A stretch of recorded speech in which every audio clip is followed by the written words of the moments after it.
It is 7:01 and we've got a full crowd here. So let's get started. It is Monday, January 9th, and this is a meeting of the Finance Committee, which is beginning as a joint meeting of the Finance Committee and the Public Safety and Transportation Committee. I will start by introducing the members of my committee, and then Chair Downs, if you would like to do the same, that would be great. So I am joined by Councillor Kalis, Vice Chair of the Finance Committee from Ward 8, Councillor Humphrey from Ward 5, Councillor Noel from Ward 6, Councillor Malachy from Ward 3, Councillor Norton from Ward 2, Councillor Gentile from Ward 4, and that is the attendance for finance tonight. Chair Downs, over to you. Hi, thank you, Chair Grossman. I am joined by members of my committee, Councillor Bowman from Ward 6, Councillor Lipa from Ward 8, Councillor Markowitz from Ward 4, and then some familiar names, Councillor Lucas from Ward 2, Councillor Grossman from Ward 7, and Councillor Malachy from Ward 3. Little overlap. Okay, And yeah, Councillor indeed. Oliver snuck in at the end there, sorry. Oh, and Councillor Councillor Oliver, you made it. Okay, so we have Councillor Yeah, Oliver sorry from about Ward that. 1. As well as on the Finance Committee. Councillor Oliver is also a member of our committee. So we are starting this evening with our joint item, docket number 20-23, Her Honor the Mayor requesting authorization to appropriate and expend $258,524.10 from free cash for 4 police cruisers. So I'm just looking on the screen. Is the chief joining us tonight? Councilor Grossman. Oh, Lieutenant McMahon, available, so he's- or excuse, Sergeant McMahon's is. Please correct me if I got your title wrong. I know that I It's put my name up there. Superintendent. I Councilor put- Grossman, Superintendent. I put George up Thank there. you. That's easier to remember, I hope. Well, you've earned your title and I would like to recognize it. So thank you Thank you. so much for joining us, Superintendent. If you would please go ahead and present this item. So the chief is asking for us, or for you folks to allow us to purchase 4 cruisers, hybrid cruisers, to replace some of the frontline cruisers we currently have, which are gas operated motor vehicles. The letter that he submitted suggests that we will save roughly $30,000 a year by upgrading these 4 cruisers from gas cruisers to these hybrid versions. The hybrid version gets essentially double the gas mileage, or I'm sorry, half the gas mileage of a gas cruiser. It uses half the gas. We also have significant issues with maintenance issues that have popped up over the last year. 18 of our 70, I think 79 cruisers have a warranty. The rest of them do not. The other 60 do not. And that's where we're suffering a significant amount of downtime, replacing cruisers, the gas model ones that are out of warranty. And so essentially that's why the chief is asking for this money to purchase these 4 vehicles. Okay, thank you very much. Ms. Lemieux, did you want to chime in before we take questions? Thank you, Madam Chair. The only thing I wanted to say is you all may recall when COVID first hit and we were preparing our fiscal 21 budget, we had to really work quickly and diligently and go through all of our different departments and reduce any expenditures that we could for our fiscal 21 year, knowing that our revenues would be hit significantly. And so we took money out of the police department that we otherwise would have spent on cruisers. We've tried over the last couple of years to get different expenditures back into our budget, but us missing buying cruisers 1 year certainly impacted the department. So for all the good reasons that the superintendent said about gas mileage and warranty and everything else, I also just want to make sure that, just to remind everyone that we actually went a year without buying cruisers, which also impacted us. Thank you. Councillor Norton. Thank you, Madam Chair. I also wanted to ask, is this the first Finance Committee meeting or maybe City Council meeting that Mr. Ostroff is at? Should we introduce him? I don't know if I've met him here. I'm happy to introduce Josh Ostroff and welcome Ms. Friedman back for a brief time. Go ahead, Josh. No, thank you so much. I certainly don't want to take away from your agenda item, and we've got a couple of transportation things later in the agenda. But since I have the floor, I'm really thrilled to be working with a wonderful Newton team. I'm Josh Ostrowski, new Director of Transportation Planning. Really big cycling shoes to fill of my friend Nicole Friedman. Look forward to working with you all, and thank you so much. All right, thank you. And maybe we jumped the line a little bit. My question will be related to Mr. Ostroff's work. So no question that we need these cruisers. I can see the justification for it, and I appreciate hybrid. Is there a plan or a path to move to electric for our police cruisers? As folks may recall, the recent climate bill is phasing out the sale of gas vehicles in the state starting in 2035. So it's getting closer to a time when none of us should be buying new gas vehicles. So just wondering if that's something that the police department is looking at. Thank you. Thanks, Councilor. We absolutely have talked about that. The issues that we have with strictly electric vehicles is how do we maintain a downtime for those to charge them? How many cruisers do we actually need to run a 24/7 shift in a certain area without significant downtime for these cruisers? I think that's the most significant thing. The hybrid lets us run mostly on electric. Every once in a while, the engine kicks on to recharge the batteries. We wouldn't have those with electric vehicles. So that's something we have to seriously look at. How do we implement something like that, yet maintain our 24/7 presence on the street? Oh, so just to follow, these are plug-in hybrids, not regular hybrids. They have electricity and gasoline. Correct. So that the engine will, the gas engine will kick on and charge the batteries, and then that'll shut off when the batteries are charged enough to run. Oh, very good. I did not realize that from the packet. Thank you. All set, Counselor Norton? Okay, thank you. Counselor Lucas. Thank you, Councilor Grossman. I have a couple of questions. So are these 4 police cruisers replacing 4 police cruisers that you currently have on the streets right now? Thank you, Councilor Lucas. Yeah, 2 of the cruisers, the replacement hybrids, will replace gas cruisers, frontline gas cruisers. 2 of the other hybrids are administrative vehicles, so less lights, less equipment. Those will replace 2 of the administrative cars that we have that are run maybe just as much as the cruisers driving back and forth from home to work. And those will replace 2 of those.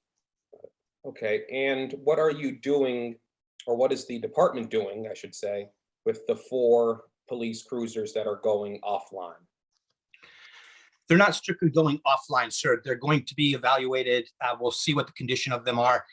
And those cruisers, excuse me, those cruisers will replace much older cruisers that have actually less gas miles per gallon, et cetera.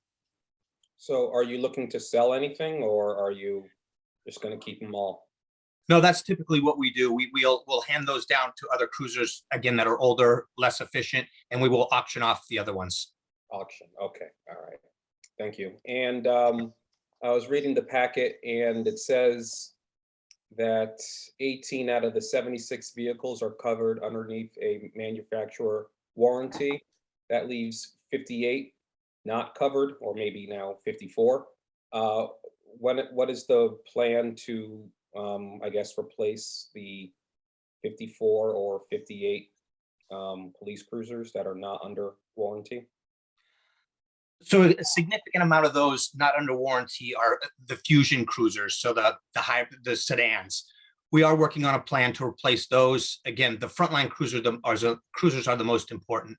They're the ones that are out there 24/7, using the most gas, getting the most mileage out of them. So essentially, eventually there will be a plan to replace those. I don't think we have anything in the immediate future to replace all the other cruisers, but we'll work on those once we get the frontline cruisers squared away. Okay, thank you. That's all I have. Okay, thank you. Counselor Bowman. Thank you very much. So just getting back to the makeup of the fleet, is the goal to have every police vehicle outside of obviously the vehicles that are used for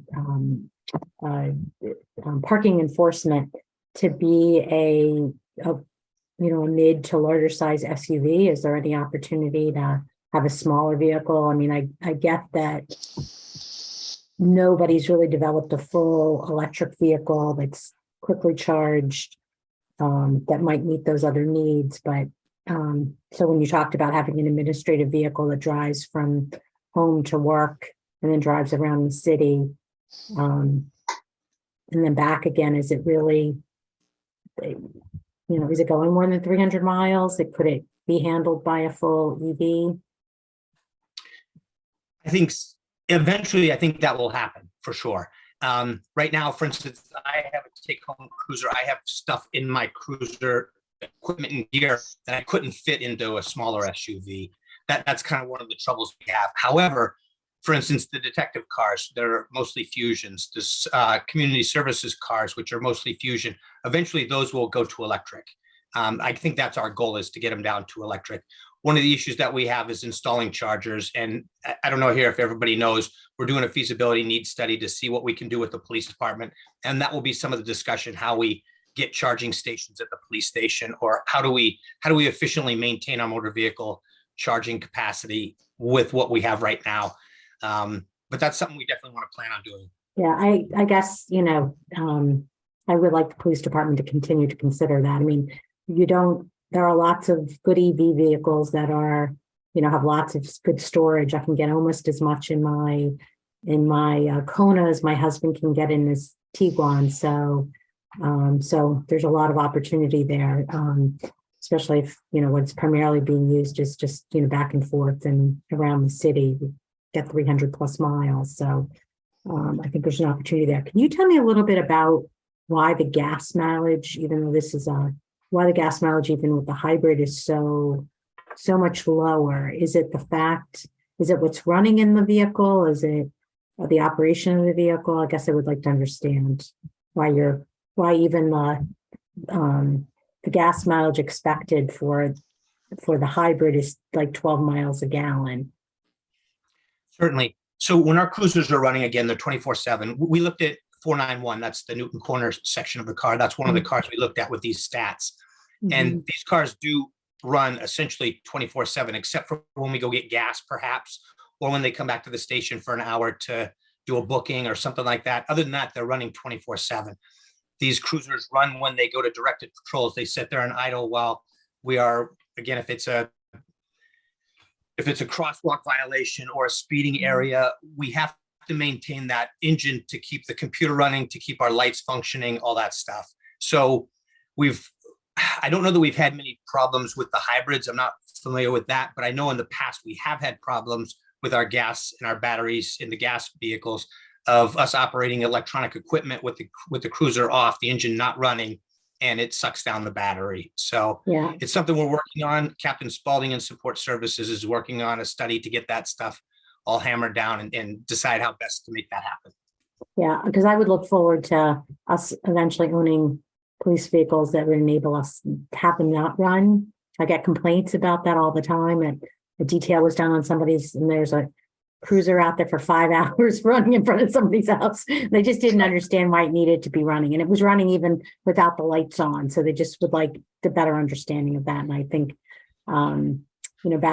battery technology is changing significantly. So to have, maybe that's a topic, Chair Downs, for a future meeting, again, an update on what the latest and the greatest is on that. Thank you. Appreciate that. Sure, thanks. Thank you. Do we have any other comments or questions from any counselors? Chair Downs. I was waiting to see if all of my committee members had exhausted their questions. Superintendent, just one from me on, you want all 4 of these to be hybrid SUVs, is that correct? That's correct. And that's mostly because of the amount of equipment? The SUV, yes, exactly. Okay, got it. And so that's why you can't really go with a smaller vehicle there. All right, good. I understand that.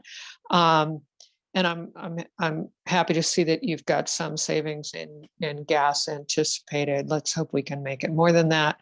I certainly support doing this, and I think it's operationally probably the right thing to do. And I'm encouraged that the department is looking at how to set up charging for a more electrified fleet. Chair Grossman, how do you want to approach this? Do you want to poll my committee first and then yours, or your committee first and then mine? Well, first, we've got a hand from Mr. Curley, so let me take that, and then Good. the order doesn't matter to me as long as we've got a motion in each one. Mr. Okay. Curley, let's hear from you for a minute. Thank you. Good evening. I just wanted to point out that the mayor's docket item does not include the 10 cents, and the item on the agenda has 10 cents. I'm not sure what the correct intention was, but I feel like that discrepancy should be cleared up before. So I see So- on my agenda, in the title of the docket item and in the text, $258,524.10. Where are we missing that? So On on your the end. mayor's item, it does not have 10 cents, and then the backup behind the mayor's item does have 10 cents. Do you mean in the text of the order itself? It would be page 4 of the 74-page agenda with backup item. Oh, in the letter. Yep. I see. So Ms. Lemieux, I assume you want the 10 cents. No, thank you. Actually, I do not want the 10 cents. Okay. I actually, when we received the request from the chief, I never look to put something that has pennies included in front of you. And so I just assumed the department would be able to find the 10 cents, or the vendor could go without the 10 cents. What happened is our clerk, actually Tom Scahill, sent an email out to both the chief and I saying that there was a discrepancy. The chief actually answered first and said, no, my request was with the 10 cents. I then sent an email saying, we don't ask for 10 cents. So so I have no interest in you adding the 10 cents. The mayor's request is for $258,524. Okay, assuming that whoever would like to make a motion to this effect would like to amend the amount to $258,524 even, I think that motion would be appropriate. Councillor Oliver. I am happy to move this item for approval with the amendment to $258,524.10. And Okay, which committee? Oh, not 10. Can I do it for both committees? I'm happy to accept that if Chair Downs. I is. would Now, accept that's- that, yes. That said, I think technically we should take a vote on the motion to amend and then the new amount. So perhaps I'll start in finance. We have a motion to amend from Councillor Oliver to the amount of $258,524. And we have a hand from Councillor Noel. Councillor Noel. I was simply I didn't hear the motion amending the 10 cents, so I was gonna just fix that situation, but it sounds like in your recap, you've created the amendment minus the 10 cents. Yes. So in finance, is there any discussion on the amendment? Seeing none, all those in favor of the amount as I stated, please say aye. Aye. Aye. Any opposed? Okay. Any abstentions? Okay, now that we have the newly amended amount before us, which is the 258,524 even, Councillor Oliver has motioned approval. Is there any other discussion on that? Seeing none, all those in favor, please say aye. Aye. Aye. Any opposed? Any abstentions? Abstention. Okay, we have one abstention. And forgive me for not being able to quickly count. was I Councillor believe Humphrey. we have, no, well, that I know, but I Okay. think we have a full complement of the Finance Committee. I'm just not sure. Mr. Scahill, are we 7 in favor, none opposed, and 1 abstention, or are we missing somebody? That'd be correct. 7 in favor, 1 abstention. Okay, great. Chair Downs, over to you. Okay, I'm going to go with Councillor Oliver's 10-cent motion. All in favor, please say aye. Aye. Any opposed? Any abstentions? I believe that's 8-0. And on the main motion for the cruisers for 258,524, all in favor, say aye. Aye. Any opposed? Any abstentions? Okay, we have 2 unanimous votes. And with that, I think we can move to adjourn the public safety part of this meeting. Thank you very much. Thank you for joining us.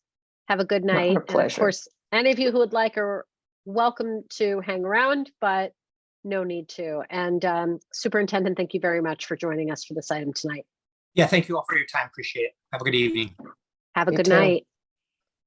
Okay, Finance Committee, we are going to go on to our next item, 16-23, acceptance of $140,000 grant from the Massachusetts Community Compact Cabinet Information Technology Grant Program. Mr. Mulvey, would you please present this item for us? Chair, I don't think Finance Oh. Committee voted on the final motion. We did. We did. And I'm That's right the one that here. Counselor Humphrey abstained on. Okay. Okay, I am engaged. I don't know where my brain was. That is no problem, and I appreciate you keeping me honest, so no worries. Mr. Mulvey. Good evening. Thank you for having me tonight. So we applied for the Commonwealth Compact Grant and chose to apply for a scanning project. We have done several scanning projects over the years. Some departments are continuously scanning. During our department meetings, it became apparent there's an awful lot of departments that felt that they could benefit from a scanning project. They've got overflowing vaults and documents that are sitting in boxes. And one of our hopes is that all these hard copies could be scanned, digitized, indexable, searchable. In the cases where it should be publicly available, we would want to be able to do that as well. We applied for the grant and were pleasantly surprised when they awarded us $140,000. We had chosen that number because we had been talking to a company called Duplatron that sells us a software called Laserfiche. And they had looked at Treasury and Law and give us an estimate of about $140,000 to scan everything in those 2 departments. I think that it cost at this point would probably be more than that. And we also want to set aside some of that for the actual indexing, searching software. Thank you. So you expect that Treasury and Law will be the 2 departments to essentially go next on scanning? I'm not positive. I know that Law would require an awful lot of upfront work because they box everything, and we are under the impression that there could be a significant amount of those contents that are already digitized. In speaking with some other departments, such as health, we realized that they would be ready to go today if we were to say, "Are you ready to scan?" They're extremely well organized, and so honestly, the jury's still out on who exactly we would try to do the scanning with. I am sure that whoever we ended up choosing, they would kind of be one of the groundbreaking departments and may, lead the way for us to look for a second grant years down the road. How much employee time do you anticipate it will take to partner with the consultant to move forward on the actual work? So the way Duplatron does it is we basically give them the boxes. They give us some type of a sign off. They do all the document prep, from taking out the staples, removing any paper clips, flattening out the paper. Sometimes you have to run it through a copy machine before you can get it to scan correctly. They're the ones that run the OCR, the optical character recognition, and they give us back a deliverable of, well, in the old days, it would have been DVDs. I don't know exactly how they do it nowadays. It's probably similar to a Dropbox with a password protection that we would download from. They would also, if we chose, they would also be responsible for disposal. That's a tremendous amount of work. So Yeah, I can see why you described it as a little bit of a groundbreaking experiment for the first department who's ready to take this on. What other comments and questions do we have from counselors? Move approval. Okay, motion to approve by Counselor Humphrey. We have a question from Counselor Malachy.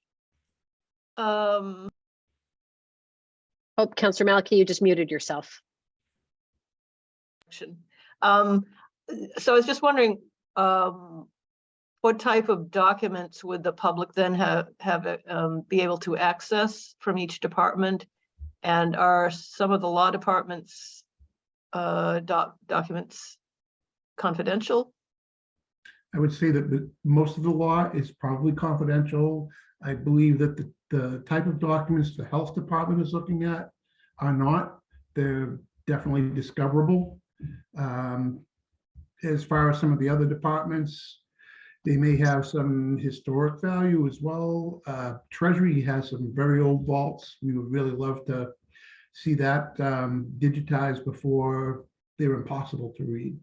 As far as making them publicly available, it needs to be determined by the departments, the city archivist, and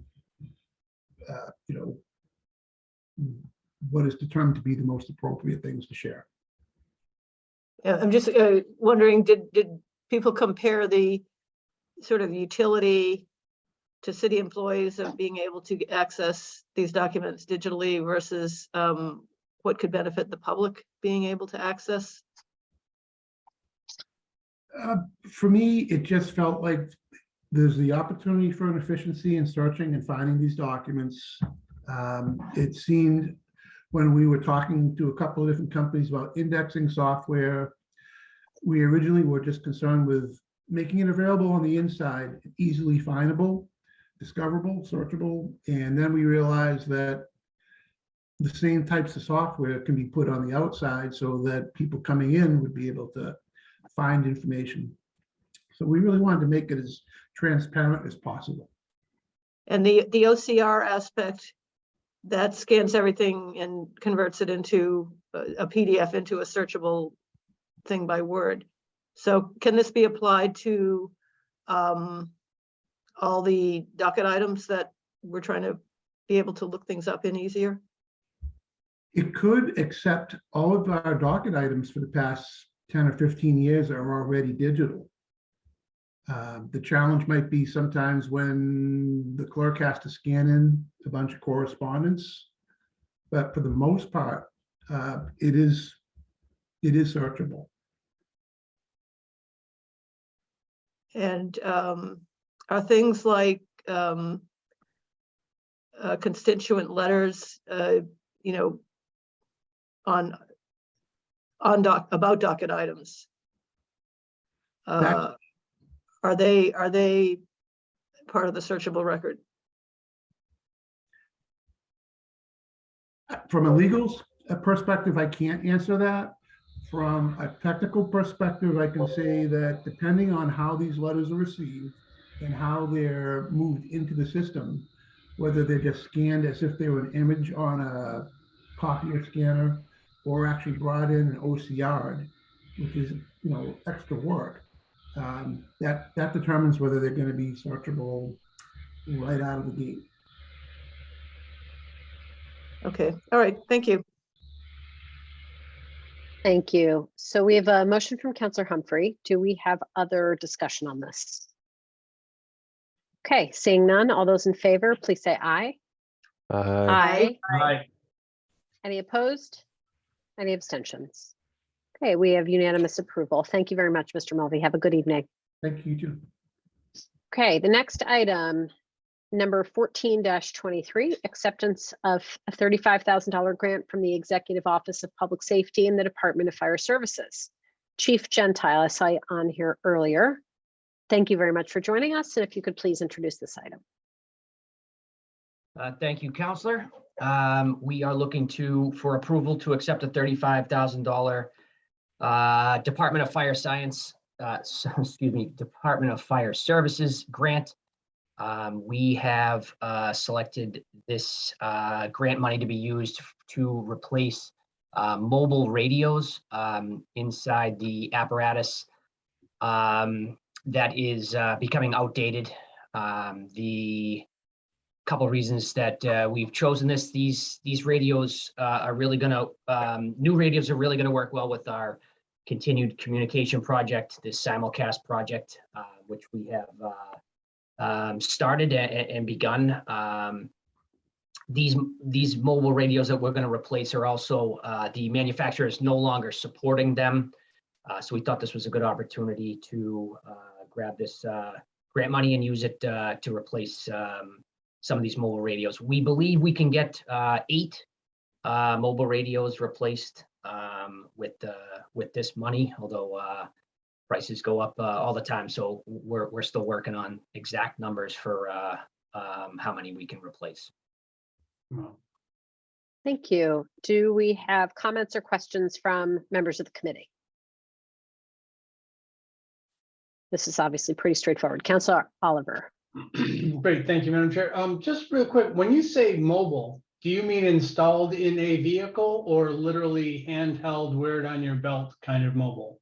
Yeah, so the terminology we use is mobile radios are installed in the apparatus and vehicles, and we use the term portable radios for the ones that we carry on the person. Fantastic. Thank you so much for the clarification. Learn something new every day, right? Thank you. That's all I had. Except for the motion to approve. Okay, motion to approve by Councilor Oliver. Do we have any comments or questions on this item or on this motion? Seeing none, all those in favor, please say aye. Aye. Aye. Any opposed? Any abstentions? We have 8-0. Thank you very much, Chief. Thank you, councilors. Have a good night. You as well. We're going to go on to item 13-23. Her Honor, the Mayor requesting. Excuse me, I just heard my voice reverberate back to me for a second.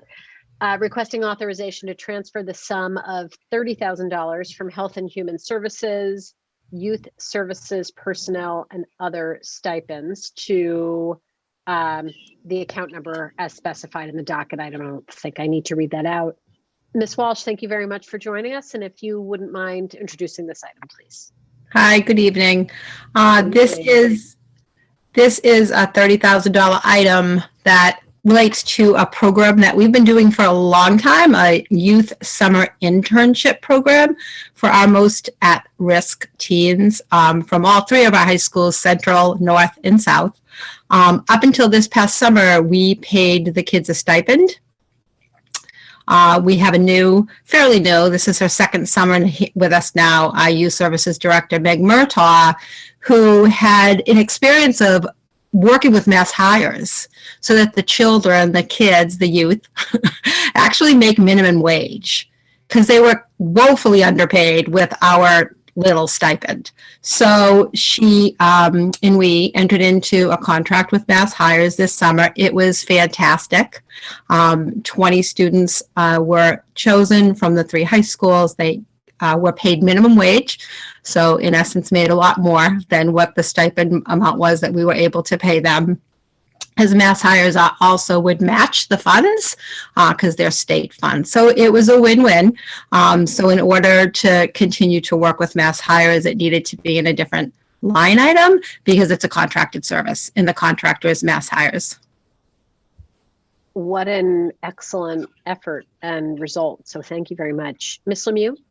Thank you. And so as the commissioner said, it's a fabulous program, but and it's a win-win, but I just want to make sure that everybody understands this is not a request for additional funding at all. This is just that it's not within our legal level of control to pay for it. We budgeted it out of in our salary line item. And this is just moving it so that we can pay Mass Hires who actually paid the kids. Commissioner, could you just tell us a little bit more about the sorts of work the kids were doing? Yes, it's mostly Newton businesses that offer to have a student internship. So it's some of our city departments, some of our restaurants, the Newton Food Pantry. And these kids also get a weekly seminar because these are our at youth at-risk youth, where the counselors or the teachers or the principals have put these kids' names forward that need that extra support. They've never had a job, most of them, and then they come to a weekly seminar about, you know, creating a resume and financial literacy. It's really great. At the end of the year, they always do a nice get together and the kids will talk about their experiences, and what a change in just the 8 weeks from the beginning of the program to the end. So it is something we've done for years, but with Meg Martin, I hope you all get to meet her, and with a program like Mass Hires, which did bring some curriculum to the fore so that we could make sure we did best practices for these seminars. It was terrific. It was great. The kids clearly learned a lot, and hopefully it's the beginning of sort of encouraging them and empowering them to be able to go into the workforce. Thank you so much. Terrific overview and terrific program. Counselor Oliver. Great, thank you, Madam Chair. Just one question I'm glad that Ms. Lemieux pointed this out. If this money passes through Mass Hires, how much of the 30,000 ends up in the, in the hands of the students or the interns? I'm assuming Mass Hires has a fee to, process. Well, they may. I don't want to misspeak. I would have to look at their contract carefully. It could be a 10% admin fee, but the vast majority of these funds is paid directly to the kids. The mentors, the businesses in Newton do not get any money from this. They actually get workers, though, so they're happy for that. But I can get back to you on that exact amount, but I do believe it's probably like a 10% admin charge, but I would have to make sure. It's not germane to at least my vote. I will be supporting this item. I am curious to know, so it would be nice to kind of have that as a follow-up whenever you can kind of locate that information. Thank you. That's all for me, Madam Chair. Thank you. Do we have other comments, questions, or discussion from the committee? Do we have a motion? Motion approved. Councillor Kalis has motioned approval. Any other discussion before we vote? Seeing none, all those in favor, please say aye. Aye. Aye. Any opposed? Any abstentions? Okay, we have an 8-0 vote. And Commissioner, if you are able to answer that question, if you want to, you can obviously email it to Councillor Oliver directly, but if you want to make sure to include Mr. Scahill and he can share it with the committee and we can include it in our report, that would be great. I'll do that. Okay, thank you. Thank you for joining us. Good night. Good night. We're going to go on to 571-22. Her Honor the Mayor requesting approval for the use of $225,000 from transportation mitigation funds from the TRIO Transportation Demand Management Plan for NUMO operations, consistent with the special permit and consistency ruling as specified in our docket item. Is Mr. Heath joining us? I'm sorry, I can't see, or Ms. Friedman. Yeah. Welcome. Hi, everyone. I heard someone mention that you were back tonight. It's great to see you. Thank you. And we would I love... figured I would help out on this item. Thank you. This one we've talked about quite a bit, I think. So as TRIO's mitigation, they had we're going to support TRIO. The plan is $150,000 to support the operations, and then $75,000 to pay for the trips to and from the TRIO building for their employees and for their residents. So that was in the special permit and then in the consistency ruling from John Lojek. So I do want to say that we are preparing a presentation to give to council in the next few weeks. I don't know if that's been scheduled or docketed yet, but we do want to do a more holistic presentation of how NUMO is doing and the finances on NUMO. Thank you. So Director Heath had mentioned the intention to have that presentation. It hasn't been scheduled to my knowledge, but we have had a couple items about, different sources of funds for Numo over our last couple meetings. It was interesting to me just reading through the packet and what you included, that unfortunately the other types of subsidies that were initially conceived of for the Trio building just didn't seem to have any real traction. I just didn't know if you might be able to say another couple words about that, whether or not there Right. are. Yeah, the original subsidies were for MBTA service, commuter rail. And, as of 12/15/21, they said, although they were at 98% occupancy, only $2,500 of those subsidies were used. And that's why they went for the consistency ruling to try to support Numo. And, one of the challenges is, the commuter rail's hours are rather infrequent, and it doesn't do off-peak. And actually, a lot of Newtonians, we have one of the higher rates of work from home and a much lower rate of people going back to commuting. So some of the patterns related to COVID certainly changed the utility of that, but 2,500 was low. How do we know or measure what Newtonians' rate of going back to commuting is versus other communities? Is that been a So the formal MBTA, undertaking? MassDOT and then MBTA had put out some charts showing, the percentage of trips relative to pre-pandemic trips. So many of the other lines were much higher than from Newton. And that was also for highway usage. So it does seem like we've been great at work from home. And I have to say, even better than taking public transit is taking no transit to your job. I mean, that we have to think of that as a huge success. Those are cars that just aren't even, there is no trip taken. So Very interesting to think it's about. a good thing. And it's funny. I remember when I started this job, I said, God, the one thing I wish I could really do is push no transportation at all. And I said, people don't really like taking public transportation. A lot of people don't really want to bike or really want to walk. Everyone wanted to work from home. So it has, it's one of the most effective ways to reduce congestion and reduce emissions. Interesting to think about. We've got a couple of hands, so let me recognize folks. Councillor Norton and Councillor Malachy. Thank you, Madam Chair, and it's great to have Ms. Friedman back for this meeting. I'm the one who insisted that this subsidy be included in the board order when we voted on Trio, because a lot of the residents in my ward are concerned about the impacts of the dense development. So I thought this would be a good way to reduce congestion from the new residents. But we did build in, obviously, that we would review the program, that Trio would work with the city to review the program, which is what they did. And we don't know what would have happened in the absence of COVID, but we do know that the subsidies were not used.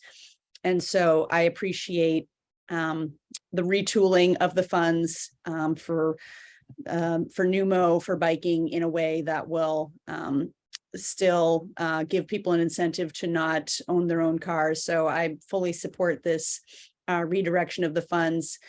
As someone who does still commute into Boston from the train, I can see why people don't find it as convenient. If that's the reason, we don't actually know. I suppose we're making assumptions. It would be much better if there were more frequency. It's been pretty reliable lately, I will say, but the frequency, and obviously that's something we're working on with getting the new stations and the double platforms. I do appreciate what Ms. Friedman said about no transportation is better than taking public transit or so forth, but there's a cost. Someone who works in Boston now, and it's really, even with some people back, it's really hollowed out in terms of the restaurants and the vitality of downtown Boston. So it's like you plug in one thing, it's like whack-a-mole, I guess. You take one action and there's a reaction that maybe you didn't predict. So I personally do hope that more people do start coming into Boston to commute, so that my lunch places will be doing better. But anyway, I do support this item. Thank you. Councillor Malachy. Thank you, and I'll lower my hand before I forget to do it later. So when the the original amount of $300,000 was set, based on the predictions at that time. How many years was that expected to last? I don't know. I mean, usually we're thinking on a horizon of 5-ish years, but 2,500 was so far off of 300,000 that they felt it was important to take some action. And so at what point was Trio basically fully occupied and up and running? It was definitely prior to that December 15th. Let me see if I can find it in my notes. And I'll let you know if I do. I'll look right now.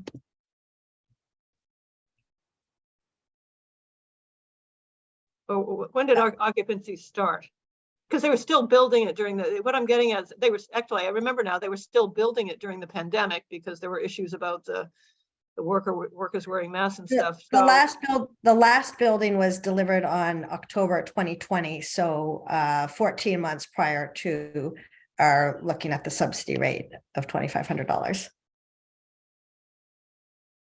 Okay, so I guess it. I have the same concerns that have been mentioned in other meetings, most recently, I guess, at the Walker Center discussion, that we're kind of diverting mitigation funds that were intended for an area to be sort of more widely diffused across the city. I mean, I see you note that a lot of demand is from Newtonville, but not clear how much. But it seems it's almost too early to pull the plug on the commuter rail subsidies, because we are kind of still feeling the effects of the pandemic, and we haven't seen the demand that might occur when at some point frequency gets better, the stations are built. And if we only expected the subsidies to satisfy demand for transit passes for 5 years anyway, I guess I kind of see that as really too short a time period. I'd rather see us save the money for when commuter rail demand picks up, because the service hopefully gets a lot better and more frequent. I mean, if the 2,500 rate was accurate, we'd have to wait about 100 years to spend the money. What I'm saying is I think that 2,500 is not going to be representative of future demand once the platforms become accessible and there's two-way frequency. They have reserved some money. I believe they've still reserved 75,000 for the subsidies for the MBTA. So if I read this right, and somebody correct me if I'm wrong, 75,000 I thought was going to Numo reimbursement specifically for trips to and from Trio, and 150,000 was going to Numo generally. That's correct. Is that right? That And is. then there's another 75,000 that is still held back for Correct. the program. Correct. Okay. many Councilor Malky, I didn't, go ahead. How many cut you off. people actually are using the transit passes now on an ongoing basis? The MBTA transit passes? Yeah, I don't know. The last number I had was from December 15th. and that was how many? Well, it was $2,500 worth of trips. How many people does that translate to? And, I don't have that number. Residents of Trio, like, is it 5, 10, 25? I don't have that number. Does anyone have it? We can get it. Be We curious. can ask for because sure. I'm not familiar with how much a transit pass costs per month. I suppose it depends on the distance one is going, and Yeah. okay, well, I'm inclined to not vote for this for the reasons I stated, but thank you. Okay, thank you, Councilor Malky. Councilor Kalis. Yeah, thank you. So a pass can be anywhere from $35 to $180, maybe even more probably. It just depends on you take the commuter rail, the buses, all these different things. So there's multiple prices that you can just look up. I think you made a good point, Councilor Malky, on when the platforms will be built but we can't wait for that. And I think that transferring this money at this time is probably the right thing for Numo. Holding $75,000 back is a good thing. I think that is a nice way of actually planning for the future as well. So I'm ready to vote on this, and I will move it when I can. So I motion to approve. I will take that as a motion to approve now, and we'll continue discussion as others have more comments. Councillor Oliver. Great, thank you again, Madam Chair. So my understanding of this, because I want to make sure that I got this straight. Originally, we set aside $300,000.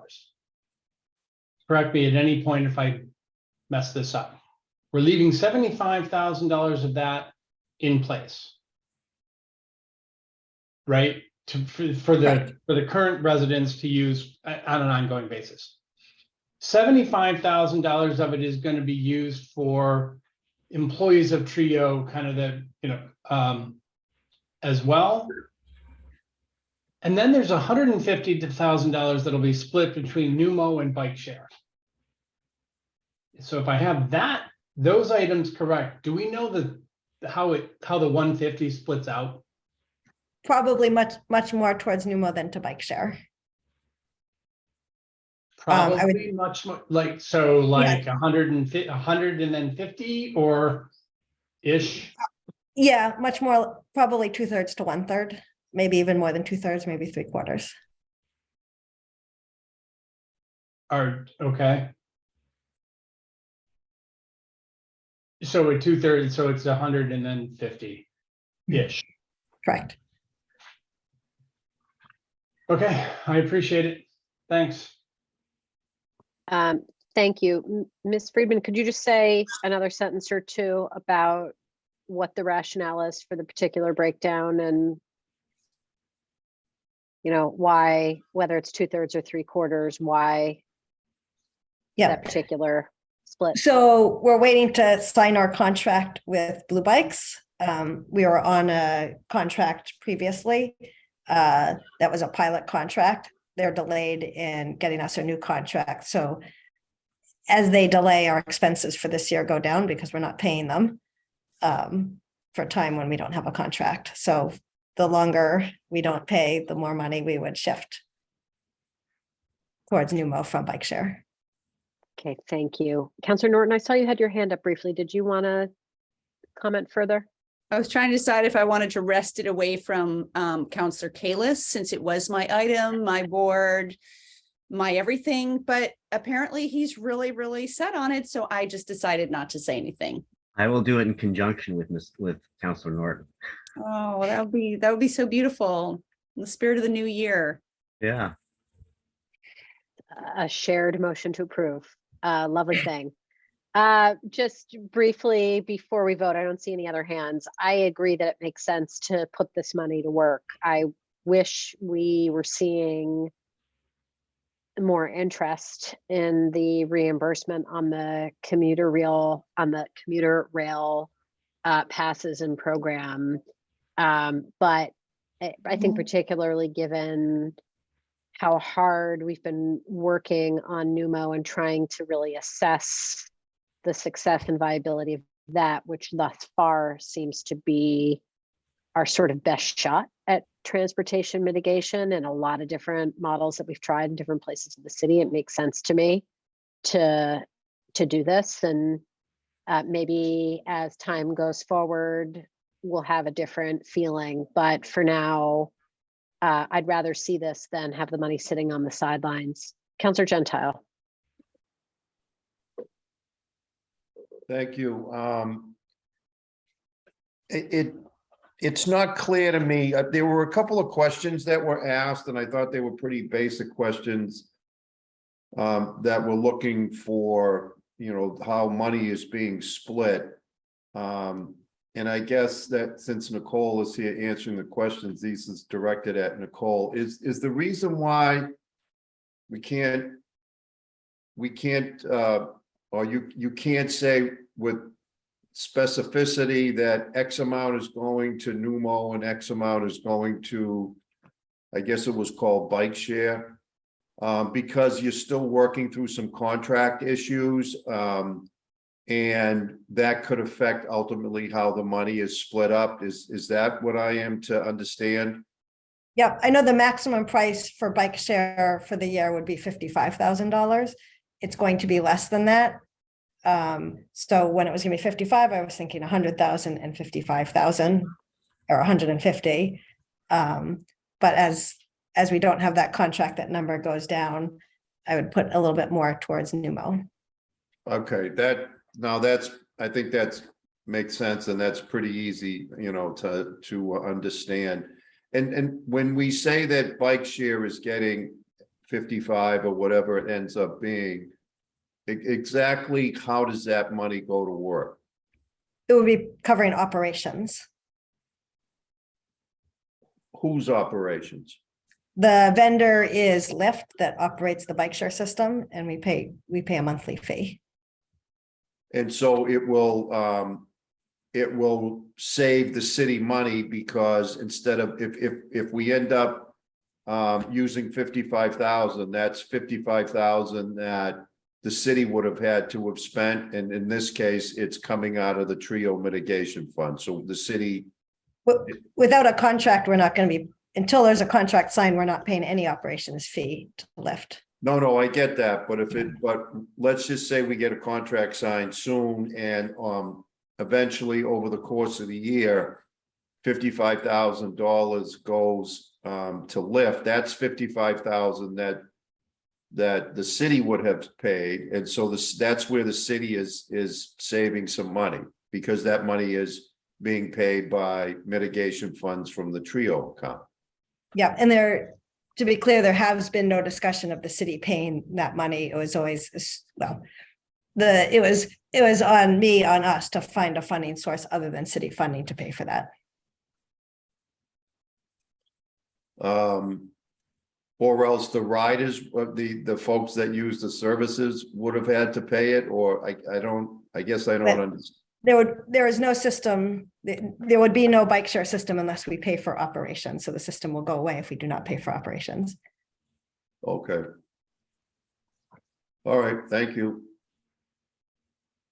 Thank you. So we have a joint motion from Councillor Kalis and Councillor Norton. Do we have any further discussion before we vote? It would just, there's no such thing as a joint motion, but I understand the spirit of it, so fine, but there's no such thing in our rules about a joint motion, just for the future.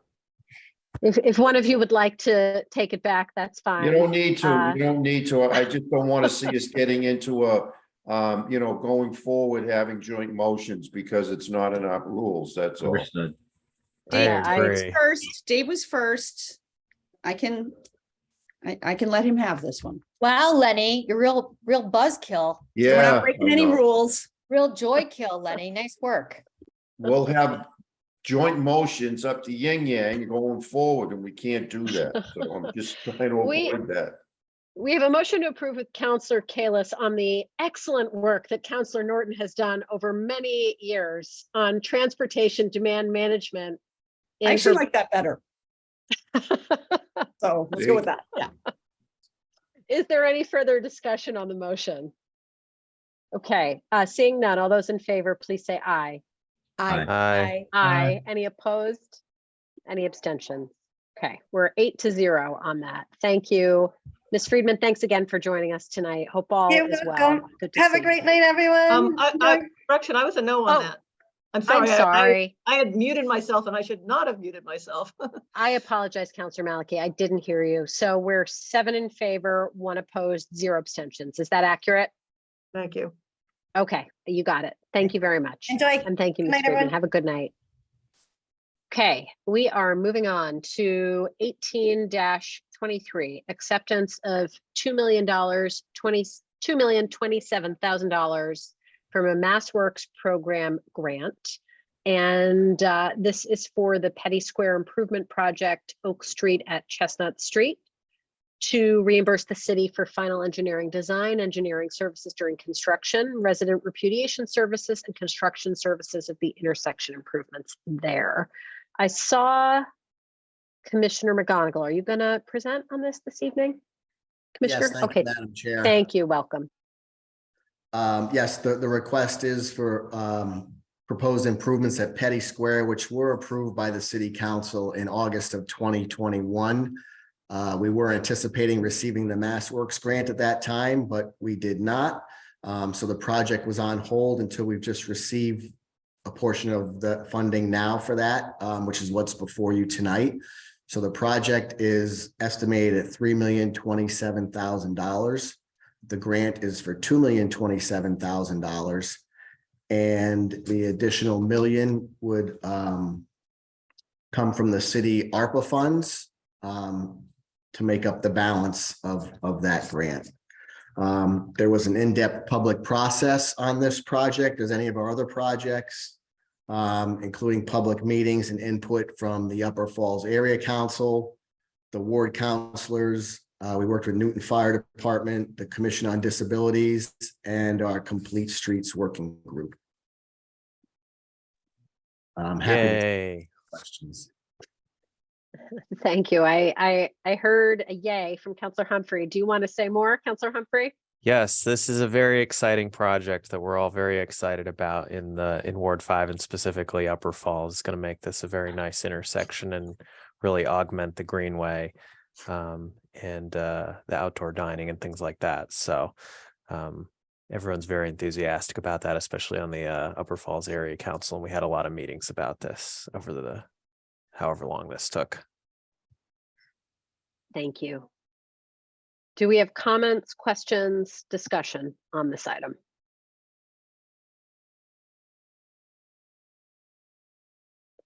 All of a sudden, we're very quiet. I'm certainly moving approval. Oh, I was thinking Okay. about moving it. Oh, my goodness. Good job, Bill, because Dave was going to jump right in. We have a motion to approve from Councillor Humphrey. Any discussion, comments, questions? Okay, Seeing none. I'd move it with Humphrey, but I don't want to upset Lenny. Well, I agree with Councillor Gentile about not setting bad precedents on the rules. So I yeah, before appreciate we his know it, we're feedback going on to have that. eight councillors on a motion to approve, which would not be a great situation. So, all right, we have our motion to approve from Councillor Humphrey. Any other discussion? Seeing none, all those in favor, please say aye. Aye. Aye. Aye. Any opposed? Any abstentions? Okay, thank you very much, Commissioner. We are you going to present the next two items as well? Okay. Yes, Madam Chair. Okay, thank you. We're going to move on to 19-23. Your Honor, the mayor requesting an increase in the curbside mattress recycling fee from the current $50 to $60 in order to make the city whole to cover the costs that were being charged by our service providers. If you'd introduce this, please. Yes, thank you, Madam Chair. The request is to increase from the current $50, which was approved this past fall. The mattress recycling requirements went into effect November 1st. The state had put this mandate in place before they had finalized a contract with the vendors. They did not realize they had to pay prevailing wage. So the first vendor bid on this, not paying prevailing wage. So this increase is for that adjustment to that. So the mattress pickup will go from $50 to $60 curbside. The price to bring a mattress to Rumford has not changed from the $35. So this is just an increase for curbside pickup, an additional $10. Thank you. Councillor Gentile. I'm moving it. Okay, we have a motion to approve from Councillor Gentile. Any other comments, questions, discussion? Councillor Oliver. Great, thank you, Madam Chair. I'm just curious, what kind of volume are we seeing out of this program? I mean, granted, I understand it hasn't been out there long, but I'm just curious. And I apologize if that number is right in front of me and I'm whiffing on it. But I'm curious, how many people on a monthly basis are recycling mattresses through the city, that is? It's the number prior to this increase, Counselor, was about 160 a month. We did look into some local furniture companies that supply mattresses, and some of those pick them up for free. So I would assume we're going to see that number drop and people will utilize that service more. But right now it's about 160 a month is the average. Some months are higher than others, of course, but it averages out to 160. All right, great. Thanks. That's it for me, Madam Chair. Just Thank couldn't you. let that opportunity pass up to get that little data point in there. Thank you. Commissioner, did those furniture providers recycle a mattress, just any mattress, or only when they're selling a new mattress? Well, I'm not sure if they'll take any mattress. This was when you purchased a mattress. They would pick yours up and dispose of it. So I'm sure it's baked into the cost, which is really where a lot of this is going, to put this back on the producers. That's the intent of the DEP's move here. Thank you, because what was going through my mind was picturing how one gets their mattress to Rumford, in the absence of assistance. I don't think I could do it. So if you have a pickup truck or whatever, it's obviously a different scenario, but it's a pretty difficult thing to do. It's not a large number, you're correct. Okay, so we have a motion to approve from Counselor Gentile. Any other comments, questions, or discussion before we vote? Seeing none, all those in favor, please say aye. Aye. Aye. Any opposed? Any abstentions? Okay, we're going to move on to item 12-23, acceptance of $68,000 from the Mass DEP Recycling Dividends Grant. Commissioner. Yes, thank you, Madam Chair. We come to you for this item every year. This is a grant that we receive every year from Mass DEP. There's a list of services that we can use this grant towards. It's equipment to improve cities' recycling, composting. We use it for educational materials, outreach activities. Recently, we put new stickers on all the recycling bins. It also pays for when we have someone go around part-time and do the recycling audit, just to ensure that we're staying in compliance with our contamination rate for recycling. So things of that nature are allowed to be paid for with this grant. Thank you. Do we have comments or questions from counselors? Counselor Gentile.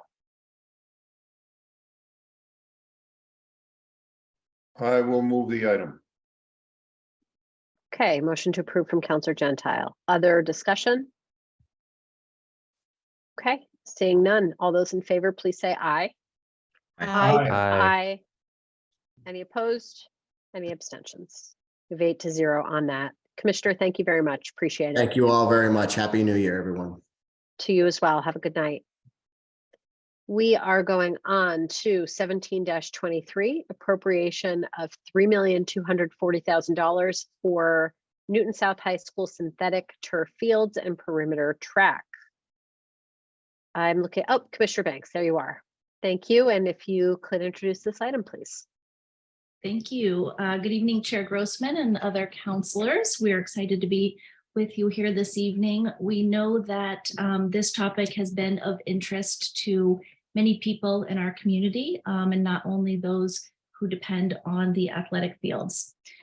We started our work last year with the City Council's approval to research the replacement product options. And we have been working with our consultants. They're joining us here this evening from BH+A. And we've investigated the many variables that are outlined in our city ordinance as far as the material selection process goes. We have held multiple community meetings, and those meetings can all be viewed on our town website, newtonma.gov/park-projects. We presented in November to the Programs and Services Committee about the direction that we have determined to propose as best for the community. And we were at Programs and Services again last Wednesday to request the project funds, which brings us here this evening for the funding request. We welcome your questions here this evening, and we're also available if there's any follow-up questions after the meeting. I would also just love to plug another upcoming meeting our department will be hosting with Programs and Services. We will be with that group on January 18th to talk about our field maintenance improvements, as well as an update on some of our ongoing capital projects. I'd like to turn it over this evening to Luis Perez de Maurizi from our Parks and Open Space Division, and he has a brief presentation, and we of course will be here afterward for any questions. Thank you so much, Chair Grossman. Thank you very much, and please continue. Thank you so much, Chair and Commissioner. Just to clarify, our consultant is CDM Smith, not BH+A. Thank you. I think I had the pool project on my mind. Yes, yes. Apologies to our all do. partners.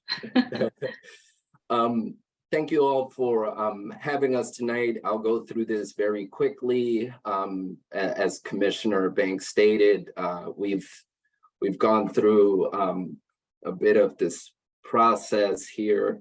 So just to highlight for everyone, on the screen are the number of teams for both high schools. Of course, each high school relies on their particular stadium fields, but just wanted to paint the picture of how much need there is for these fields to be in good working order for the high schools. And in terms of overall stakeholders, looking at both high schools as well as Albemarle, which we see as sort of the satellite campus for athletics, you can see here, just a sheer number of user groups, not aside from the actual high school teams and athletes. So recap of where we are. So here are both fields at Newton South High School. On your left is the stadium field, which we lighted in 2020, and Brandeis on the right-hand side, which we lighted this past summer and into fall. So just a brief history, the fields and the track are 13 years old. Both of these amenities typically need to be replaced about 8 to 10 years after installation. With some improvements and some fixes, you can expand the lifespan, which we have done so, but they are currently beyond that point. So these repairs are no longer effective and creating some safety hazards. So here you can see up close the inlays, which are the lines, in this case, are glued. Oftentimes they are sewn in, but they are peeling up and creating tripping hazards. And you can see here our contractor and our crew gluing those back in. We've done this a few times now. In terms of the track, you can see in these images the wearing of the track. So we would be looking at resurfacing, essentially spraying a coat over the existing track to get that traction and surfacing back. And some of the goals that we developed at the outset and then continued developing through the community outreach process is to remove and recycle existing turf carpets. So looking at manufacturers that are able to provide this, remove and dispose of existing crumb rubber infill and replace with better and cleaner turf carpet and infill materials. And then while we're at it, we would open up all the field collector drains and clean those out. So some folks have asked why synthetic turf field at the high school. Currently, the fields are synthetic and provide near year-round use, including during the winter time. These fields are not subject to closures due to intensive use and or precipitation. And then grass fields, of course, require another level of maintenance as outlined here, and of course affect playability negatively as a result of precipitation and intensive use. And of course, each synthetic field is roughly the equivalent of 3 grass fields in terms of how much use they can take. So just to kind of go through geographically, we're looking at other turf fields in the area. So in the screen is Wellesley High School Honeywell Field, which is using the same infill that we're proposing. Pheasant, which is a local project adjacent to Cheesecake Brook. It is a private school in Newtonville. Then we have BC, which is in Chestnut Hill. And to the right of this image, you can see the Chestnut Hill Reservoir as a point of reference, and just south is Beacon Street. Daly Field, which is along the Charles River. This is a DCR property, but leased to Simmons College, as well as UMass Lowell, which has a few synthetic turf fields and track along the edge of the Merrimack River. So in order to continue or to look at the best possible product to replace these fields with, we really took a balanced approach looking at longevity, maintenance, player safety and turf, environmental impacts, as well as playability. So within these categories, we developed a matrix and sort of, looked at these items as a way to select our product. So based on that approach, we are looking at a turf carpet that is a dual fiber turf, which is good for soccer, football, lacrosse, field hockey, and other sports.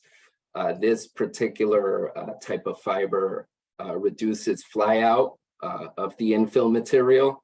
And then in terms of infill, we are looking at TPE and sand. So, and this is because there's no material migration, retains consistent Gmax rating, reduces the heat levels as compared to crumb rubber, and requires minimal annual replenishing at the center field and goals, and is also less susceptible to freezing. And the TPE in many cases can be recycled for another lifespan as well.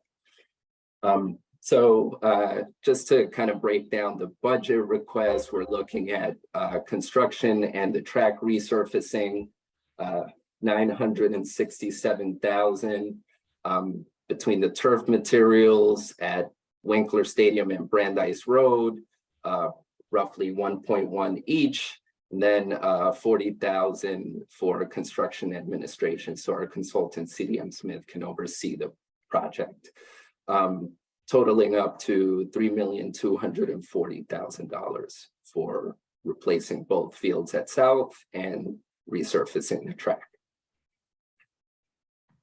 In terms of project timeline, we're working on a construction bid to be advertised in late January. We would be looking to order materials by mid-February, break ground on the project after the 2023 athletic season, so late May, early June, with a substantial completion by the end of the summer, before the preseason starts, which is mid-August. And with that, just to repeat our email address for any questions, it's athleticfields@newtonma.gov. And you can also visit our website at newtonma.gov/park projects. Thank you very much. And Chair, feel free to take the Thank you. floor back. Thank you. I really appreciate that. Thank you for the presentation, the information. I see our first hand from Councilor Kalis. So why don't you kick us off, please? Yeah, it was a great presentation. Thank you. A couple of questions. So you're doing both fields, which is great. The track you kind of glossed over, and I just want to make sure that we're getting enough. You're asking for enough, and you're getting the track done right versus just doing it. So because it just felt like you're just spraying something on it to get more traction. I just don't know how long does that last? And then the last question I have is really just about your process. Did you have multiple vendors that bid? And I'm not really looking for the lowest here, but I want to understand, were they in the middle or where were they basically on the cost? So thank you, Councilor Kalis, for that question. So to go to your second question first, and then the question on the track, I'll hand over to Glenn Howard from CDM Smith to provide some overview of that process. So in our interviews with vendors, we one requested that they let us know if they're part of a Sourcewell contract, which is regionally bid,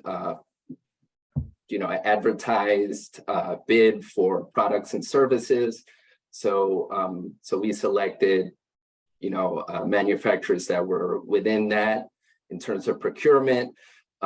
We also really looked at the criteria that was highlighted earlier in the presentation. So cost wasn't really the top. So in terms of cost, as opposed to other manufacturers, they were roughly in the middle, but it all depends on what kind of infill material you use versus, shock pads, et cetera, et cetera. So really, we focused on some of the environmental and playability elements over cost. That's the answer I was looking for, so I like that. Thank you. Yeah. And then in terms of the track resurfacing, Glenn Howard, would you like to add a few notes there? Sure. Good evening, everyone. Thank you for the opportunity to be here.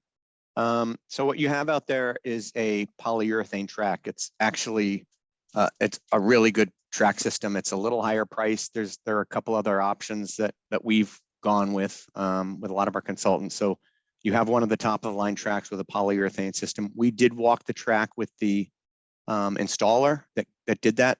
I think, what'd you say, 10 years ago, Luis? 13. It's a multi-layer system, and the base rubber that's out there now is in really good shape. It's really just the polyurethane surfacing that has worn down. So after walking it with the previous installer, they're confident that all you really need is to do the resurfacing of the polyurethane material, and you're going to get several good years out of it. So that's helpful. There was one section that looked like it was cut out. Would that be replaced? Yeah, in that case, they'll do a full depth. They'll do a full depth replacement of that. Okay. I think there was a couple areas where they had done some repair. Yeah, there are 2 or 3 spots where that occurred. Thank you. I'm all set. Okay, thank you. Councilor Norton. Thank you, Madam Chair. So I've made my comments on this project in programs and services. I won't go into a lot of detail here. I absolutely see the value in terms of the convenience and ability to use the fields more often and so forth. But from what we now know about PFAS and how toxic it is, I can't support investing in more fields that have it in terms of getting into the environment, the effect on human health and so forth. So I won't be supporting this item. Thank you. If I could turn to our representatives from Parks and Rec, if you could spend a minute addressing that topic. It's something that we've heard from residents about, and I know I would benefit if you could address it and talk about how you came to this conclusion versus grass or other materials. Yes, thank you, Madam Chair. So I will take a crack at this question, but Commissioner and others feel free to chime in if there's something I missed or misrepresented.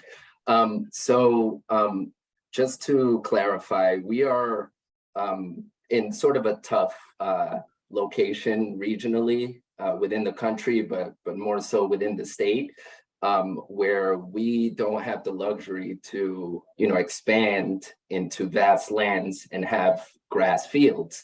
So when I noted earlier that each synthetic turf field is sort of the equivalent of 3 grass natural grass fields, that's where that point, we were trying to make that point that basically we have these synthetic turf fields that really do give and allow both high schools to have the level of competition that they currently have. They are able to expand without sacrificing or diminishing that by having a grass field. As you all may or may not know, grass fields do take quite a beating, particularly at center fields and at Gold Mounds. So, and then when you couple that with rain and kids running on it, it really does become a very challenging and quite dangerous situation for student athletes. So, so we really first off went with synthetic turf because there is synthetic turf currently at the high schools, but in terms of the replacement itself, grass was just not feasible for the reasons I stated, really not having enough land to distribute all these sports. And then looking at better and cleaner materials and really holding the manufacturer's hands to the fire by requesting material testing pre-purchase and post-purchase. So when it arrives on the site, to address some of those concerns. And others feel free to chime in if there are any gaps that need to be filled there. Chair Grossman, if I could just add, we've really been focused in the community on the choice that the city has made. And that choice includes having a mix of the synthetic turf and the grass fields. And so we have also been very focused on our grass fields. In our last couple of budget cycles, the administration has increased our maintenance funds for our grass fields. We are bringing those up to a standard, industry best practices of about 5,000 per acre for taking care of our premier sites where we do play athletics. So our high schools are depending on our grass fields as well as the synthetic fields. And we also, of course, have our youth sports programs that are playing here as well. The slide where we highlighted all of the uses, those uses span from really almost all year round. If there's snow cover, we're not utilizing these synthetic fields, but all three of our synthetic fields will have light systems in the near future. The North Field is scheduled to get a light system installation this coming spring and summer. And so we're really maximizing the use of those fields and in a way protecting our grass fields as we do that. So in addition to, being able to provide the service, having the level of need of our school athletics and our youth athletics be met, it's also part of our full athletic field maintenance plan. We have a couple other hands, so I don't want to derail others. I may come back and just ask you a couple more questions on this topic. Let me go to Councillor Malachy, then Oliver, then Gentile. Thank you. What is the arrangement and the cost for recycling one of these fields at the end of their useful life? Like what's happening to the field we would be getting rid of? Where is that going? What's happening to it? What does it get turned into? And how do you verify that? So thank you, Councillor Malachy, for that question. So one way to verify what's happening with the synthetic turf carpet is building into the construction contract the bill of landing. This means that the contractor and the handler of the materials to be recycled would have to check in and send us notification along the way and when it gets to the facility. So that's one way that we can verify that that it's being recycled where the manufacturer is saying they're being recycled. And in terms of the manufacturer that we're looking at, they recycle the carpet itself into shock pads. So shock pads are the sort of shock absorption pad that are used in some of the other synthetic turf fields. So essentially, they will recycle the carpet to be reused in another synthetic turf field elsewhere. And what As an happens, underlayment. what happens to the fill? The fill gets disposed into landfill or another facility that's able to receive that. The one that we Somewhere. have now, And that happens where? that is something that we would need to coordinate with the contractor once we have one on board as to where it's being disposed. So we're sort of dumping our waste onto some probably less affluent community down in where, Texas or someplace? Well, it's something that we can confirm. I don't want to say where exactly it's going to be disposed. Contractors generally don't ship disposal that far. They tend to go as close as possible for shipping and tipping costs. So if I had to say, it's somewhere in this region, but we can confirm that once we have a contractor on board, and they can confirm where they'll be disposing it at. So it's some less affluent dumping ground in Massachusetts. There'll be another dumping ground, yes. It won't be in Newton, perhaps, but again, we would have to confirm that. And so there's no breakout of the actual cost of what we're paying for disposal of an old turf field as a component of the total contract. So we don't have that breakdown at the moment, unless Glenn, if you have any idea of a rough square foot or yardage cost. Yeah, no, I don't have specific details because, typically these projects are out to bid. So in a lot of cases, the manufacturers, if they win the bid, they're going to end up including removal and disposal. And sometimes they don't really increase the bid that much money to just to win the project. So yeah, I've never seen specific costs associated with the disposal of the crumb rubber infill.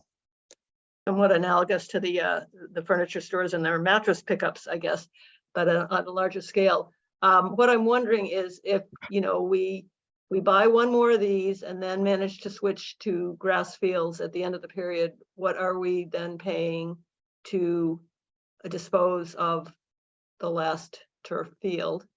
And in addition to that, have you provided or developed an actual cost analysis of doing switching over to grass at this point versus what you're proposing on both the installation, the operating cost, and the disposal cost at the end of the period? We have not done, Councilor Maliki, that level of cost analysis, without having the available land sort of readily available and developable for fields. It's kind of hard to determine how much it would cost to convert back to grass, because we would have to expand our grass field in order to do that. So, property values, site conditions, all, impact costs. So it's very difficult to make that cost analysis when we're trying to make up the uses that might be lost by just a simple conversion. Has there been any consideration of cleaning up and utilizing the land over on Pine Street in Auburndale? That currently we're not looking at in terms of developing the field. We are looking at Burr School, which is adjacent to it, as a bit of a field expansion, but that's mostly, it's already a field, so we're just leveling it. But we haven't been looking at the Pine Street lot currently. At the moment, it's kind of frustrating to see a large, flat, empty area at Dunstan East, which we have no idea when there's actually going to be building on it. And it seems like, you know, you say there's no land, but a lot of land's been gobbled up for development in the last few years, that if we had really cared about acquiring more land for fields, we could have done something about that at the time.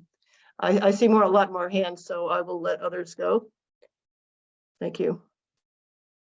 Thank you. Counselor Oliver, then Gentile, then Noel. Great, thank you, Madam Chair. So just a couple of questions. Councilor Kalis crossed one off my list, so thank you. Did anybody take a look at the cost differential between resurfacing the track and replacing the track? Because I've heard that the resurfacing will get us some number of years, which I assume is far less than replacing that track. I'm just curious if we looked at the comparison of the two. Glenn, would you like to jump on that one? I know we Sure. were looking at full replacement at North. Yeah, we did not, at least for the South project, we did not look at a full track replacement. Again, you know, as I mentioned, we had the installer out there who's kind of the leading New England track surfacing firm, and he didn't even recommend we look at that. So we really didn't go beyond taking his, you know, advice that the track base was in good shape, and we wouldn't want to spend the money at this time to do it. So we did not. Glenn, did they give the industry standard for replacement once has the resurfacing done? Like, did they give us an estimate of, you know, 5 years, or what our expectation could be? He didn't say specifically, but I did get the indication that you're going to get it. You know, I think you get 8 to 10 years on these things, and he didn't indicate that you were going to get less than several. So that's kind of a guess by my standpoint, but based on what he was saying and how we were talking, it sounded like, you know, there wasn't really something that he thought we should even be discussing regarding full replacement. So it was going to be, financially, it was really worth just doing the surfacing. You were going to get, you know, a good number of years left. So that's kind of how he left it with us. And just to let our council members know, we did approach the project with an openness to the replacement. So this was really the recommendation was to do a resurfacing at this point. All right, interesting. I think I understand or know the answer to this question, but I feel like it's worth asking. Has Parks and Rec looked at alternatives to replacing the artificial turf at South and then subsequently at North? I understand that it's, you know, multiple fields worth of, you know, multiple grass fields to replace them. But I am curious, you know, yes, it's difficult. Yes, there are a lot of components. Yes, they're moving parts. I get all of that. Do we think that there is an alternative plan to pursue here? I would say that there is not currently an alternative plan, and that, you know, I don't want to lead anybody to believe that that was reviewed as part of this process. So we did include in the packet this evening a letter from our athletic directors. We've been working very closely with the school administration at both high schools. You know, they've basically come to us managing the project to state, you know, the need being the replacement and keeping the artificial turf fields. So we currently have the 3, and we have also been discussing potential need to expand beyond that. And so one of the things that we are currently reviewing is Albemarle, potentially to have a 4th artificial turf field to serve the North High School, as well as our youth sport needs and recreation needs beyond that. So that's really where, you know, the replacement project that was brought forward is, you know, came from being on our capital plan and was certainly asked of our department to be a full replacement. I don't want to say in kind, because I think we're making significant improvements to the materials as proposed. Madam Chair. Yes, Mr. Yo. It's a good question, Counselor Oliver. We did briefly talk about what would it take at our two high schools to start buying all sorts of neighboring properties to demolish houses and build grass fields. Proximity to the two schools is also very important. These teams are coming out and going to and from activities at the two schools.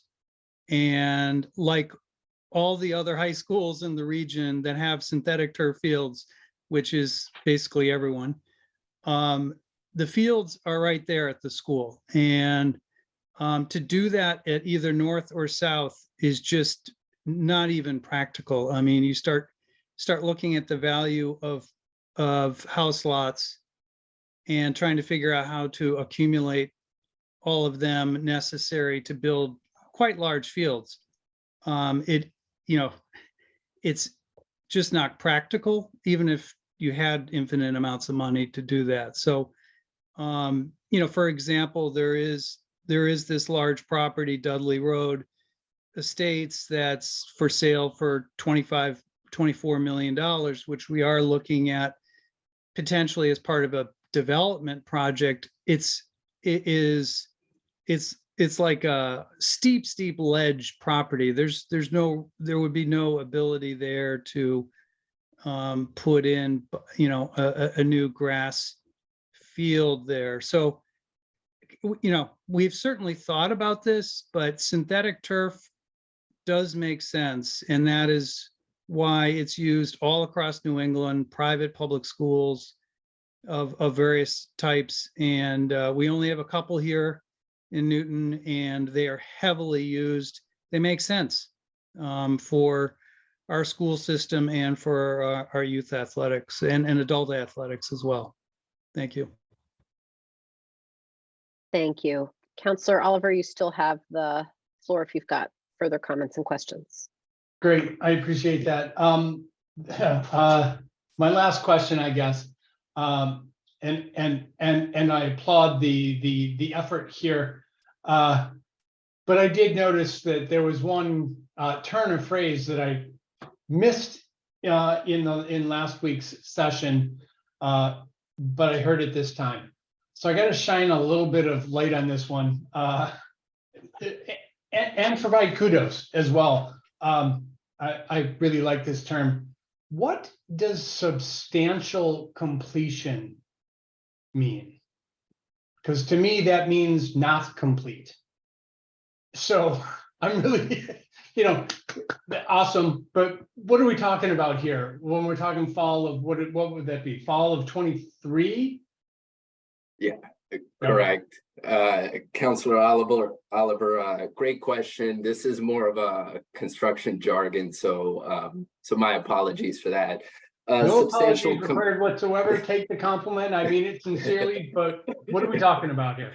So substantial completion in a project means that pretty much everything is all set, but there are a few minor loose ends to tie.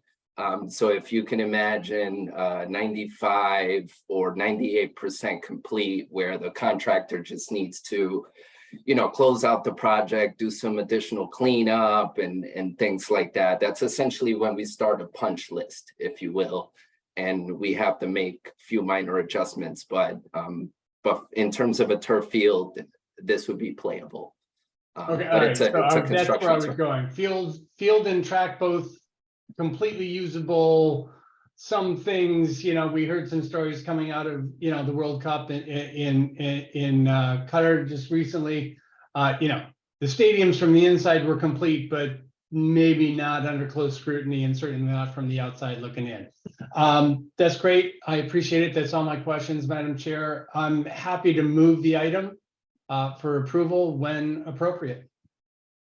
Okay, as we've been doing as our practice in the Finance Committee, I will consider that a motion, and we will continue our discussion as long as folks have questions, comments, and want to keep talking. So Councillor Gentile, then Noel. Thank you, Madam Chair. Again, I find myself listening to a discussion And what I would expect to be a very basic piece of information, it's been asked several times, and we haven't gotten a straight answer, and that is, if we spend $1 million on resurfacing this track, how many years of useful life can we expect to get out of it? And I hear people saying, you know, several years, we should be able to use it for a number of years. I'm not voting for any of this until somebody, either the head of the department or one of the consultants, puts pen to paper and says that you can expect to get, or there should be a useful life of this track for X amount of years if you go forward with this resurfacing that we are strongly suggesting that you should do. So people have avoided that to this point, but I hope before we're asked to vote on this, that we can get what I think is a pretty straightforward answer to a very simple question, unless I'm missing something. Thank you, Councillor Gentile. We can get you that information on what the resurfacing life expectancy will be, and we can provide that information to you before the full city council. Thank you. For them. That's all I ask. My second point is, I'm not going to convince anybody. I understand where Councilor Norton's coming from and others. But the simple fact of the matter is, in a town like Newton, you simply cannot run a successful athletic program in 2023 that you would expect to have without having these turf fields. You just can't do it. We're just too landlocked. We won't have enough grass fields. And the only way that you can run, you know, a good athletic program that the kids in the city should expect is by having these by having these turf fields. And so maybe it's accepting a necessary evil, but we don't have a choice. If you had grass fields with the weather that we get, you'd lose so many practice days. You know, the programs would suffer tremendously. So again, I know I'm not going to convince you, but we need to have them here. Then my actual question is, why are we using over $3 million of free cash? Why aren't we bonding this project? And that's probably for Maureen. Just Lemieux, I don't see her right now. Did we I lose see her? her. Oh, there you are. Sorry. Now I see you. Go ahead, Ms. Lemieux. Thank you, Madam Chair. I'm here. As we have said so many times, making the decisions to either utilize free cash or bond, or use other sources of revenues or funds, is an art, not a science, and it's always a balance. And so we are bringing free cash forward as our source of funding, because first of all, we had a significantly higher amount of free cash declared this year than we typically do. For a field project, this would also be no more than a 10-year bond. And so it would be a significant hit to our budget. We have certainly tried to minimize our 10-year bonds as we move forward, because as you know, we have so many competing interests for the budgeted funds. And so I would say those are really kind of, you know, the couple of answers. We had great free cash this year. We are certainly limited in our budget going forward, and these would only be 10-year bonds, which would end up taking up a lot of our capacity within the next few years' budgets. So earlier tonight, we approved $258,000 from free cash for the cruisers, and I certainly understand that. I wouldn't suggest you do anything other than that. And now we're being asked to approve another $3.2 million. That one is obviously a lot more significant. So if both of these items go forward as free cash, where does that leave us? And maybe that's a question for Steve, but I'd like to know, you know, where we are. And I'd also, as a refresher, Mr. Curley, if we could get just an update on where we are in this fiscal year.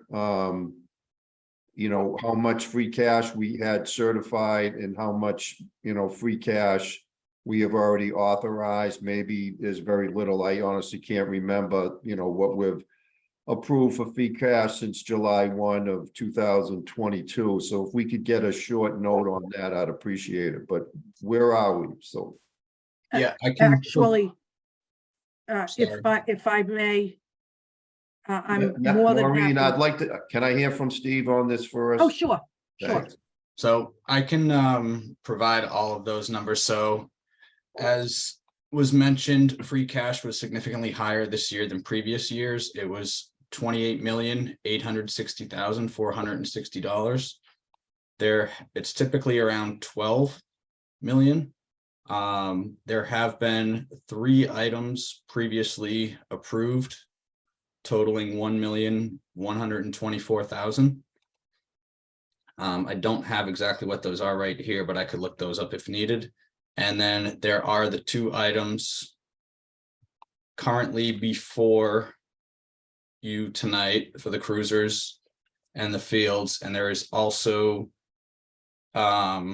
the tractor, which I believe was just recently approved for 150,000. So if all of that was approved, gets approved, we would have $24,087,936 of free cash at that point. So originally we were certified at 28 million. 28.8. What did we hit, a mega bucks or mega millions or something that I didn't know about? So I can explain a bit about that. Please. NSTAR or Eversource, they have ongoing appeals cases with the assessor's office for the appraised value of their property or personal property tax. And they've been losing cases throughout the state with all their communities. And so they've been racking up interest due to the city at a rate of 14%, I believe. And so they decided they would basically flip the liability, which this would have come before council on an unreal or a different item back in maybe June. And so they That paid. is when we discussed it, was right before the end of the fiscal year, Mr. Curley. So they paid Lengthy about, discussion about this particular matter. so they paid about 11.8 million to the city in backed personal property and interest. We also happen to have, I think the number was around 2.1, 2.2. It was a New Falls pilot that was backed up, and they ended up paying that off. So that right there was about 14 million in unexpected revenues. And then normally we get around 12, as I had meant, 11 or 12. I do actually have a free cash history that I could send along to you if you want.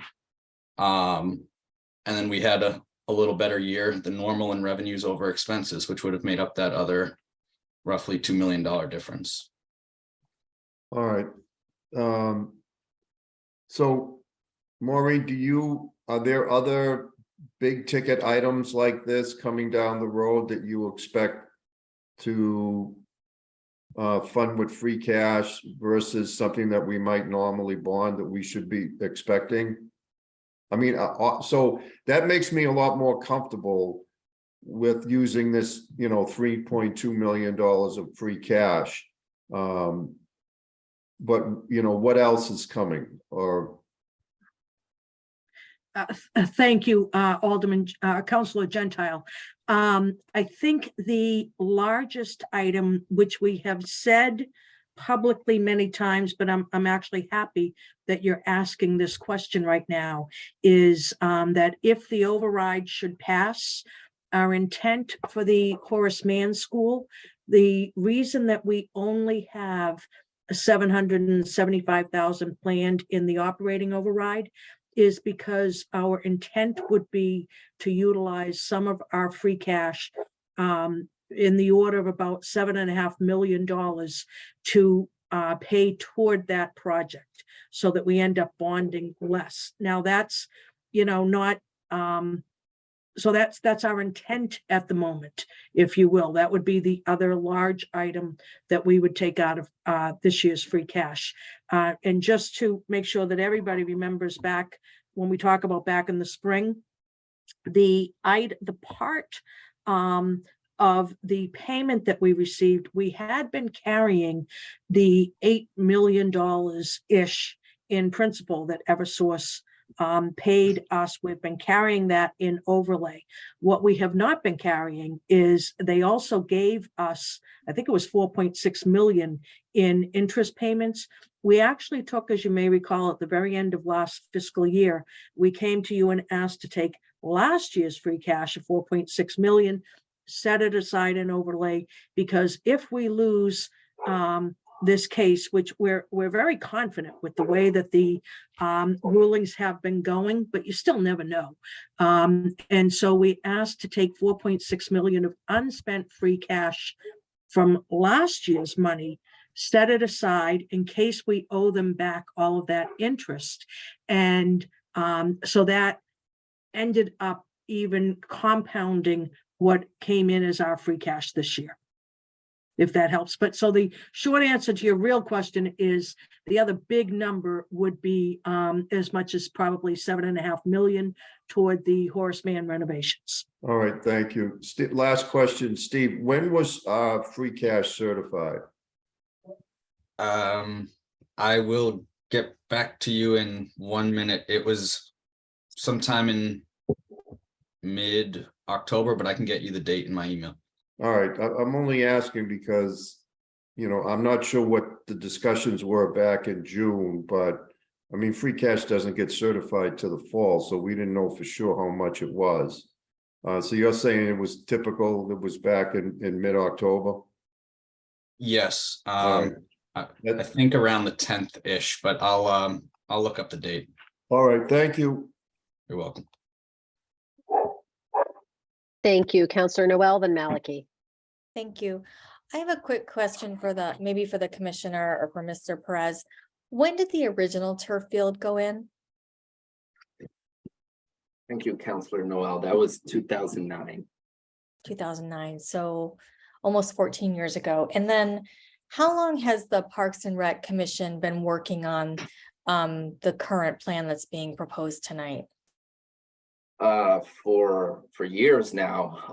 I would say that the turf replacement has been on the CIP since before I started in 2019, and I believe the former Commissioner DeRubis put that on the CIP list a couple of years before that, at least. Before 2019. Yeah.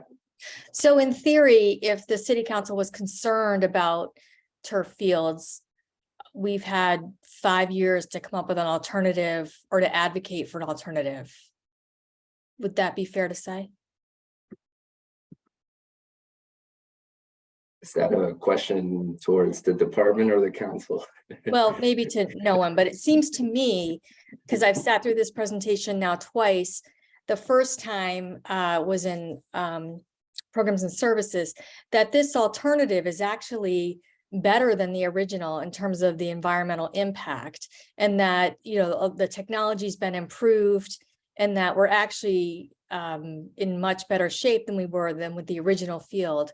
And I find myself agreeing with Councillor Gentile that we've sat in programs and services for several years now discussing the lack of fields, the shortage of fields, the shortages of spaces in which our youth can play on and which sports teams can play on. So it seems to me, I do get a little frustrated. I mean, the role of government is the art of compromise, and I get a little frustrated, and I've said this in a prior meeting, that that we're raising the environmental flag now with no real alternative, when we've had plenty of opportunity to propose and advocate for an alternative, and that this solution is actually better environmentally than what's currently there. So I'll be supporting this. It seems, I've said my frustration with that at this late hour, we're screaming environmental impact when we've had plenty of time to advocate and propose an alternative. So I'll be supporting this. Thank you, Counselor. Let's see, I just saw some hands move around. So I'm not sure who was first at this point, because I think some folks lowered and raised their hand. So I see Counselor Gentile. I see, oh, okay, then Counselor Maliki, why don't you go first, and then Counselor Gentile. I don't know how easy it is to get back to that slide that showed all the users of the fields.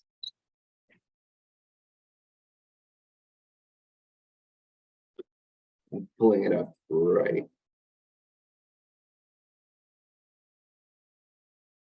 Sorry if I'm giving you all a headache here. So here's the, on the screen is the high school, and then here are the users.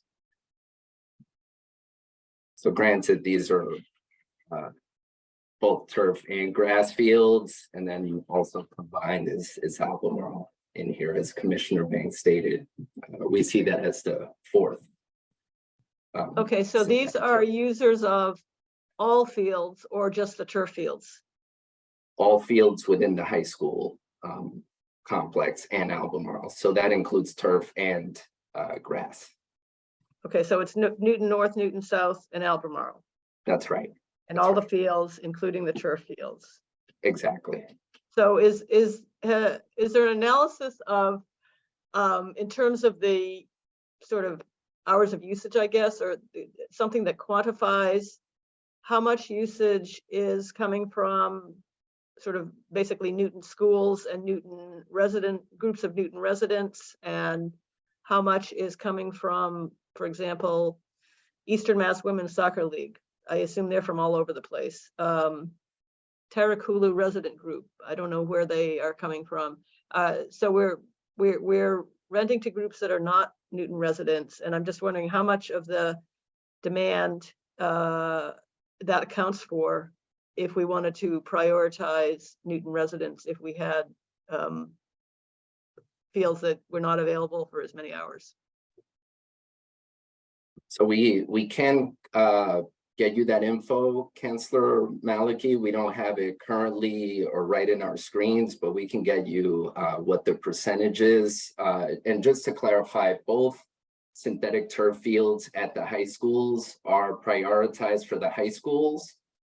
So the high schools get first dibs, which is what we call tier 1. And then tier 2, which is the youth, Newton-based youth leagues, get the next turn, and then the later tiers. So some of the outside of Boston groups, get really the tail end of any permitting hours that are available at our fields. But we can get you the balance of NPSUs versus other groups at these particular fields. I think that would be useful to know, since the issue that you're emphasizing so much is kind of the capacity and the demand. If sort of outside groups or non-Newton organizations were not using X number of hours, those fields would be available for the Newton schools or other Newton groups.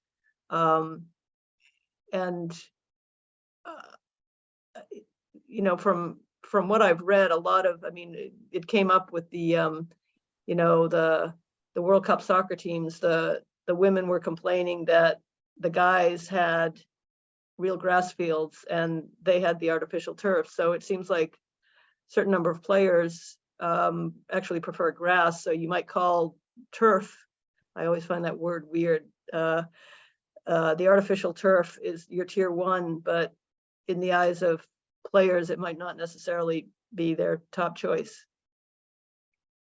So yeah, I can clarify that it would not be the case that any Newton-based organization, so whether it be the school athletes, youth Newton program, those would all be prioritized for their permits prior to any space being made available for an outside group. So Typically what we'll see is some of the later evening hours are not a high demand time.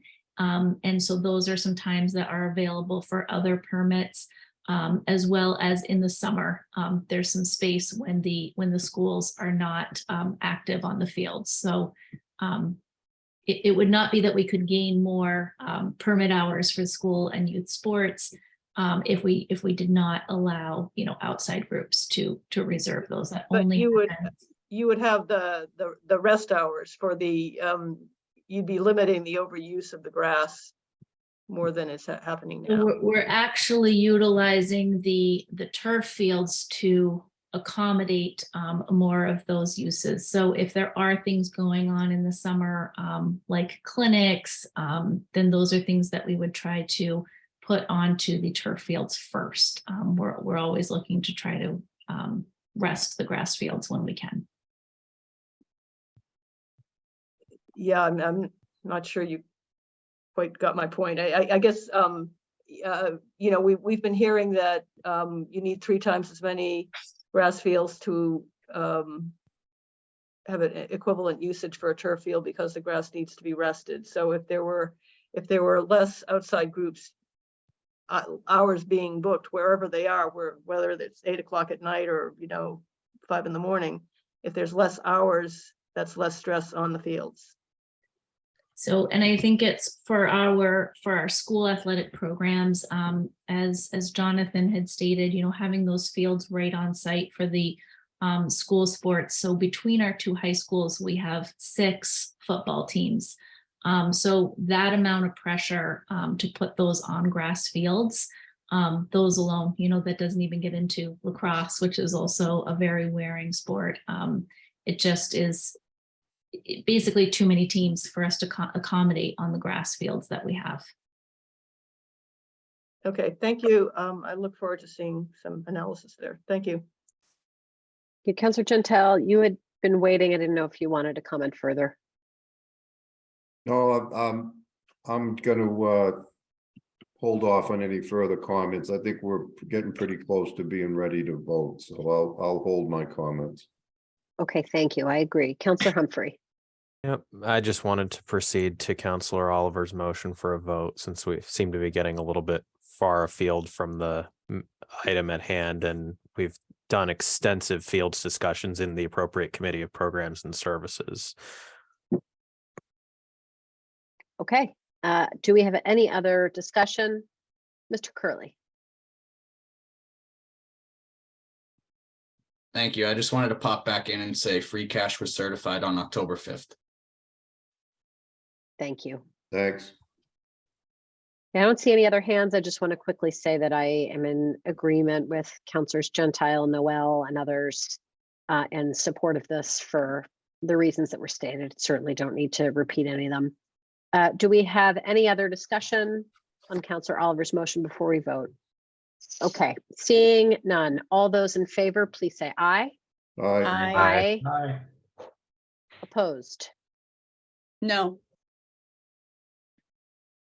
and abstentions. Abstain. Okay, so we have 6 in favor, 1 opposed, 1 abstention. Is that accurate? Did I miss anybody? No, but Madam Chair, I just want to remind everyone, I mean, my yes vote is subject to getting the answer to the question of the useful life of the track if we use this resurfacing method. Okay, Commissioner Banks, I know you represented that you could get us that information. It would be very helpful if we would be in a position to include that in our report by the end of the week. Is that Absolutely. possible? We'll work on Okay. that. I'll reach out on your deadlines and see what we can do. Okay, thank you. Appreciate it. And Mr. Scahill, that concludes our work for the evening. Is that right? That's correct. Okay, then in that case, we're adjourned at 9:10. Thank you, everybody, and have a great night.